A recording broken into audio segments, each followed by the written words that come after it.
you mind if we get a little bit closer so we can? Sure. You guys just doing stick mics or? Yes, Mike's. Y'all doing stick mics? Yeah, if you guys wouldn't mind just scooting a little bit closer, that way we can hear you a little bit better. Thank you so much.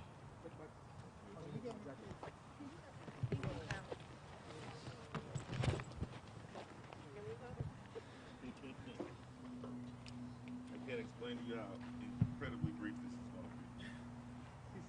Can you guys get closer so I'm not in anyone's shots when I'm holding my? It's on now. Thank you.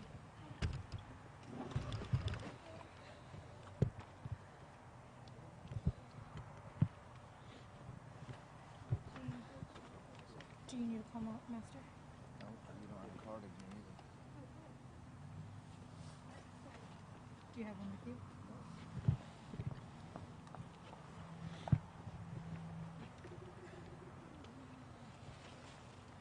Hopefully we'll be done with this weather soon. Yeah. Took much time up in this.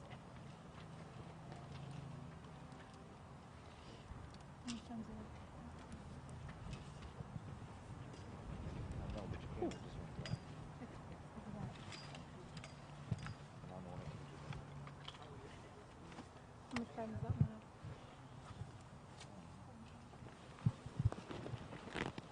Just give me a black one. You just start formatting. Okay,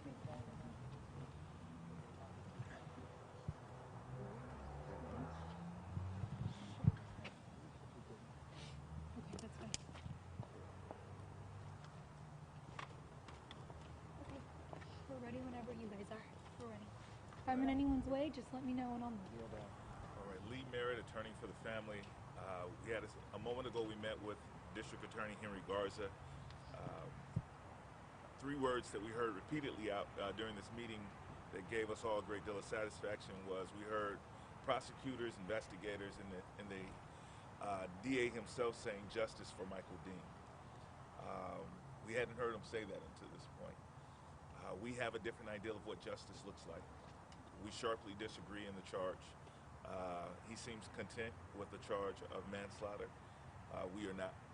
We think of the appropriate charge, particularly at the probable cause stage of a grand jury presentation, is murder. We accept that he is privy to more evidence than we are, that he has seen the videotape that we haven't been able to see, that he spoke to the witnesses, that they were able to recover, that he's likely even heard from the shooter himself. And so we are going to defer to his office's wisdom and the wisdom of the grand jury. The grand jury still will have an opportunity to consider all three levels of homicide in the Texas Penal Code, which includes murder, manslaughter, and criminally negligent homicide. We're still hoping that the grand jury will consider the facts and come up with an indictment on murder. We set up this time with the media to take some questions for you all to have hear directly from the family with any particular concerns. You mentioned that you guys want the charge to be murder and you guys will move forward with the civil suit if needed. Is that something you guys are considering a little more highly now after talking to the DA? No, the family's focus, we're hoping the community's focus will remain on criminal accountability. In these cases, far too often we see civil liability all over the country. Criminal liability happens in less than 1%. Criminal indictments happen in less than 1% of officer-involved shootings. Criminal convictions are even less rare. This DA's office will have an uphill battle no matter what charge comes out of the grand jury. And so we're encouraging the community, this family, staying focused on criminal accountability and whatever we can do to assist in that regard. The civil case will proceed at some point because we believe that these actions aren't isolated to the actions of one rogue police officer, but represent poor training, poor policies and procedures of the city of Temple. And we believe we'll learn more about that during the criminal trial. And just to follow up from yesterday, you attended the press conference with the police department. Just give us an overall review of that as the attorney of the family. I'm sure they heard a bit of it as well. Just talk to me about your reaction to that press conference. The city of Temple, particularly the Temple PD, refuses to acknowledge a problem in policing in their community. One death is more than enough To have an officer murder someone on the side of the road and then say in the same breath that that is still a good cop is absurd. The chief ought to be ashamed of himself for coming to that conclusion so closely after a charging decision. This is not a good cop. It only takes one. His prior behavior put the city on notice that this officer was at best a problem officer, despite his participation in the Christmas Day parade.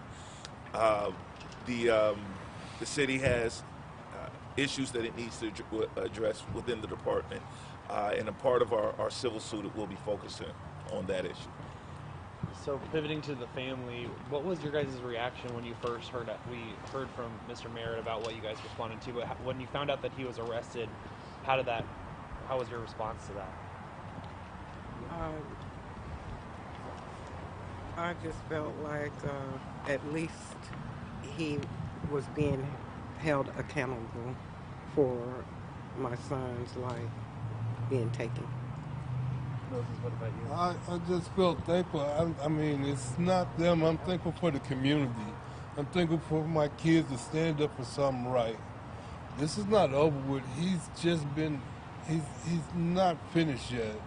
We got to keep on going. We all got to get out here and make sure it's safe for everybody in Temple, Texas. So that's my goal. I mean, this is open up a door. Let's open it all the way. Let's get this safe for everybody out here. I don't want nobody to have to go through what we're going through. Can you just kind of walk us through these past few months, because we've heard from Mr. Merritt, but we haven't heard from the likes of you guys. What have these last few months been like for you? We'll take one more specific question because of the weather and the conditions. What do you hope happens going forward from this point in the case and getting justice? That my son's name stays clean, and that people are aware that things do happen out of the ordinary. It doesn't mean that someone is doing something wrong all the time. Just sometimes things happen. I spoke on this yesterday, but concerning the murder charge or the manslaughter charge, it all comes down to what was in Carmen DeCruz's head at the time that he pulled the trigger. Right now, we know that this was a traffic stop. What the DA explained to us is that it was a felony stop because of the evasion concern. So a felony stop means that there's certain protocols that should have been followed. None of them were followed here. During a felony stop, you take up a position of safety behind your police vehicle, behind the door. You order commands, loud commands in a clear voice to the driver. You don't make direct contact with them because in a felony stop it's considered a dangerous situation both for the citizens and for officers. He violated that by allegedly at least placing himself inside of the vehicle. We want to know why he decided to put his hands on his firearm, why he decided to draw and put his hands on the trigger. In our opinion, that establishes the mental space for murder, the intentionality necessary for a murder charge. That was not thoroughly explained to us by anyone. We still cannot fathom why a traffic stop, even a felony stop, resulted in an officer approaching a car with his hand on a gun. We get now that his defense will be it was an accident. But why was that situation created in the first place is an ongoing concern for us. Thank you all so much for your time. Thank you, guys.